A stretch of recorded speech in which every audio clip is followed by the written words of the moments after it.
Gospod Matos, najprej, kaj se je dogajalo pri Zgornjih Kosezah? Videli smo, neposredovala je specialna enota policije, ki je pri akciji uporabila tudi drone.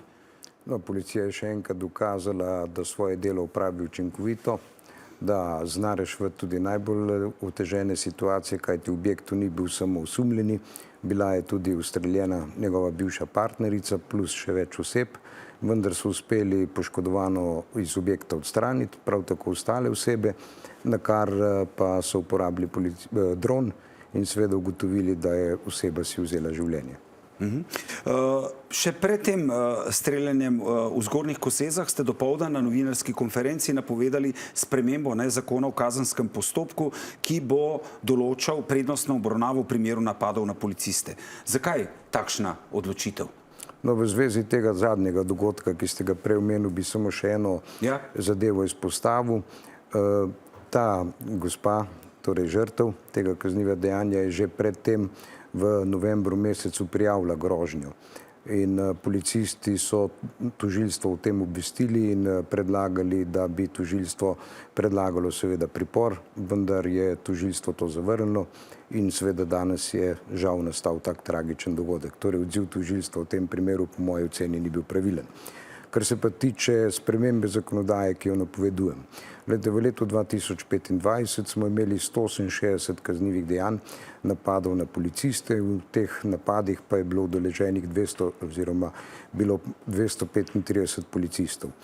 Glede na to, da kot minister za notranje zadeve ocenjujem, da je nujno uvesti neke spremembe, ki bodo policiste zaščitile pred nasilnimi ravnanji, kajti ni samo število, dejstvo, da se tudi povečuje, bi rekel, elementi nasilja so vedno hujši, torej ravnanja napadalcev so vedno hujša in zaradi tega bom predlagal, da se spremeni zakon o kazenskem postopku, da se bodo tudi te zadeve reševale prednostno, tako kot se rešujejo priporne zadeve, zadeve zoper mladoletnike, stečaji, prisilne poravnave in tako dalje. Poskušal bom v zakonu določiti tudi rok, torej v predlogu zakona bom predlagal, da se določi rok, da tožilstvo v 3 mesecih ali 4 mesecih po sprejemu kazenske ovadbe vloži obtožni akt in da sodišče v 6, 7, 8 mesecih razpiše glavno obravnavo. Samo, če bo kazen hitra, če bo kaznivo dejanje hitro obravnavano, bomo dosegli, da policisti ne bodo več žrtve napadov.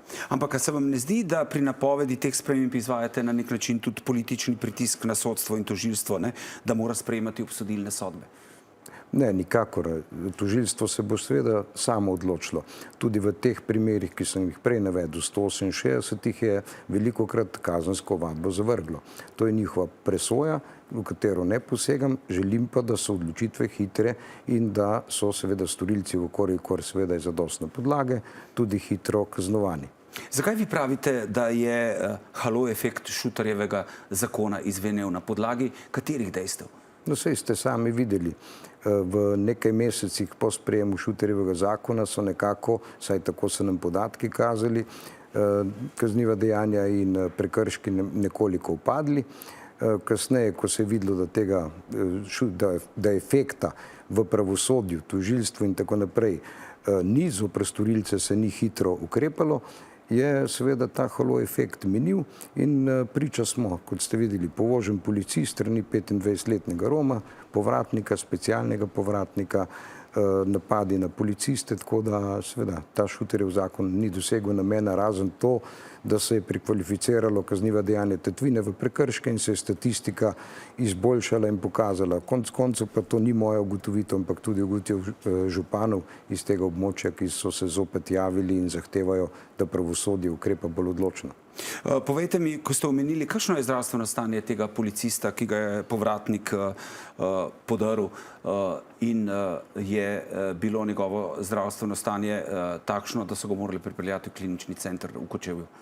No, tega policista sem isti večer, ko sem bil vaš gost, tudi obiskal v UKC-ju, pa ne zaradi tega, da bi zaradi tega želel neko pozornost, ampak zdelo se mi je prav, da ga obiščem, da mu dam podporo, bil je zdaj odpuščen domov v domačo oskrbo, tako da je njegovo zdravstveno stanje trenutno boljše. Povejte mi za konec samo še, kdaj boste napisali to spremembo tega kazenskega zakona? V resnici gre, če se ne motim, za en člen.